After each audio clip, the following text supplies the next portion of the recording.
the best part of the year. They say this was where legends are made, and where you can make a name for yourself that'll last longer than when you play the game. When you're done. So I just try to put myself in a position where I could remember when I'm done playing. You work all year to go against the champ in a boxing match. You train, you hit the heavy bag, and you bounce out, and then you come out and you go to the rope-a-dope for 15 rounds instead of throwing a punch. To beat the champs, you got to throw punches, whether they're haymakers, undercuts, or whatever, to the, maybe a couple below the belt, but you got to box. You got to fight. You got to compete. You are rocking with the best.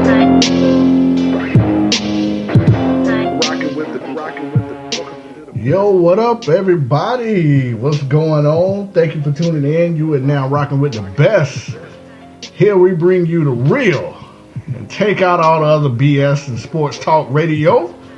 My name is Tyler Butler. This here to the right, you already know what it is. My right-hand man, Josh Smith. Yes, sir. Josh, what is good? Man, these NBA playoffs is good. LeBron's giving us quotes daily here, I see, but yeah, we gonna get into that here. But everybody, if you don't know by now, thank you. However, wherever you may be listening, but you are now listening to Enough with the BS podcast. Welcome, first and furthermore, welcome Mexico. Hola to you guys. Come on, stop. I don't know if all you guys know, but Mexico is gaining ground as our top listener.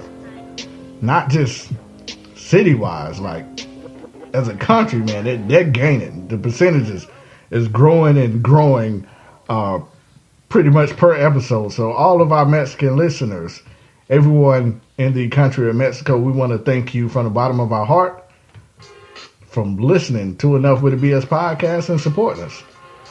Once again, as always, ladies and gentlemen, this podcast is brought to you by Pandora. So we can hit a commercial in the background, just ignore it. Paying no mind. We don't care anymore. But the music may sound a little faint as of right now because we're gonna have a special guest coming up on today's show. My brother Adam Jones will be joining us to discuss a certain shoe that everybody seems to be talking about. You ain't covered? Nah, man, because the way my bank account is set up. Yeah. And most people's bank accounts are set up. Yeah. Big ball. Well, you ain't a big baller then. I mean, You're absolutely right. I'm not a big baller, so I can't afford to. I don't even want to say it.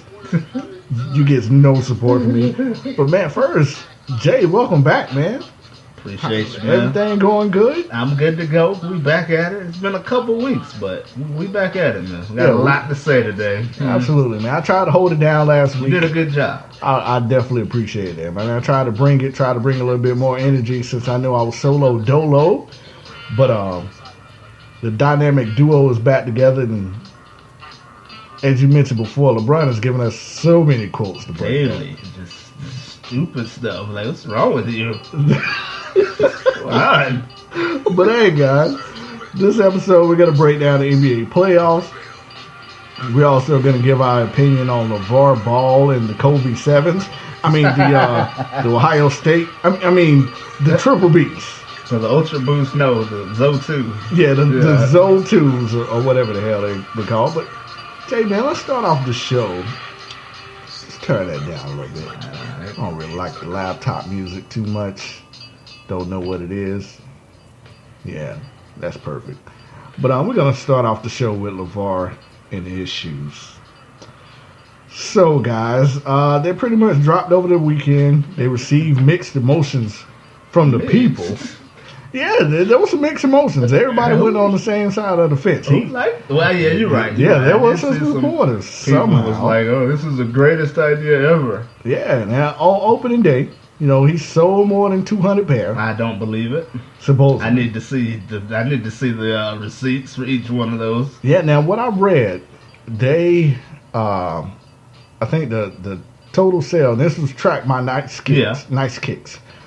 They say they but sold more than over $152,000 worth of merchandise. That includes shoes in apparel, which is a decent number for opening day. Now, who's buying this? This is what I want to know. Yeah, that's a real good question. Who? That's real good. Now, they sold the shoe itself. If you guys are not familiar with the triple Bobos, they're $495 for a regular pair, $900 for a autograph pair for a guy who's not even being drafted yet. $900, Josh. Now, there were multiple celebrities who came out and said something about these shoes. Man, we had Shaq, of course. Came out and was like, real ballers don't overprice for shoes. Referencing his Kazams that he sell at Walmart. But, guys don't laugh at the Kazams. Because Shaq done made over $120 million on them damn shoes. Yeah, I mean. We're going to play the big ballers response in a second. But, after he came out and said what he said on Dan Le Batard, which is what I'm going to play in a minute, Wale, kind of came out and took offense to it, saying, what about those kids that look up to your sons? You don't have to insult them, OG. They're never going to get you a pair of them. Yeah, but guys, let me go ahead and play the soundbite from LeVar Ball. This was him on the Dan Le Batard show, and they was eating it up, talking about buying multiple pairs of shoes, giving them away to listeners. And they was pretty much stroking his ego. Okay. I'm going to play a little quick 2-minute sound bite. I'm going to go after that, go over a little bit with Josh, and we're going to bring my man Adam in. So 1 second, guys. Let me go ahead and play the sound bite for you. Making the sneakers. We're making the sneakers ourselves. No, but LeVar, you're not in the garage making sneakers. No, you can't be in the garage making sneakers. I'm making my sneakers the same way Michael Jordan and Nike making their sneakers. How much do they cost to make? How much do they cost to make? Yeah. That's a business thing. I don't that's say a good that question. Line. That's kind of dumb. I don't blame you. Come on, you're right. No, that's smart. He is smart to do that. Now, the price point. How did you decide on $495? I figure that's what the shoe is worth. I like the way it's styled. And see, when you're your own owner, you can go with any price you want, how you feel it is. Now, see, with Nike and Under Armour, whatever price, I bet you LeBron, Kobe, none of them sat in on the price point. Because they're going to sell it for what they want to sell it for. Right. Okay. So what suggestions did you get before you decided on $495?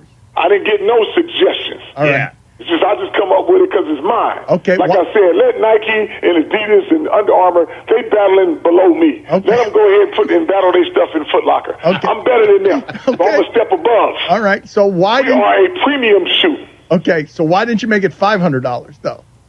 $500. $495 sounds better. I like 3 different digits. I'm with you on that. Okay, he likes 3 different digits. Yes. Okay, $500. Makes sense. All right, no, excellent. So, but we agree, LeVar, like $220 for a pair of flip-flops. That seems a little excessive. That is a lot. Why is that excessive? Prada and Gucci selling theirs for what they want. My sandal looks better than that. It feels better. All right. So I feel my sandal's worth $220. Now, you have to pay. This stuff right here is symbolic. And that comes with a price. Okay. Nobody's ever came in the game with their own brand. My son got his own slider and his own shoe before he even touched the floor as a rookie. And guess what? He designed all of it. Nike, Adidas ain't going to let nobody 19 years old design nothing. They got their own designers. Okay, I think I've got you trapped here, though, on an inconsistency. I think I've got LeVar Ball trapped. Trap me. Okay, you said you liked $495 as a price point because it was 3 different digits, but those flip-flops are $220, and that's only 2 different digits. Well, that's talking about the flip-flop. That's why. A flip-flop can be that. Okay. Flip-flop, right. 2-2. Okay. Perfect, man. Flip-flop 2-2. Man, he's good. I thought I had him trapped, but he wiggled away from me. That's right. It could be $220 because he's... All right, guys, that was pretty much the clip of him trying to break down the triple Bobos and why he's charging that outrageous price. But right now, I have this is a special moment for me. I have both of my brothers on the podcast for the first time ever. Adam, I apologize. I cannot believe this is the first time. I should have been had you on. But I got no worries. This is, for the listeners, I know you guys have heard me talk about this man all the time.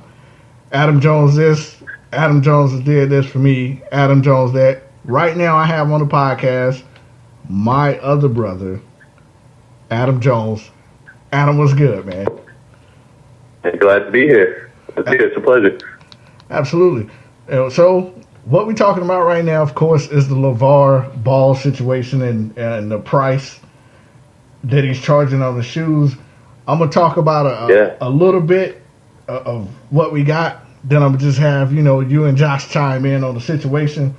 But what I was telling Josh is you got a flock of people that's actually defending this guy, especially people from the African American community, because they feel like, okay, you got this black guy, and we don't get what's the word I'm looking for? The opportunities as others. Yeah. And this is him taking on Nike, and all he's doing is what Nike is doing.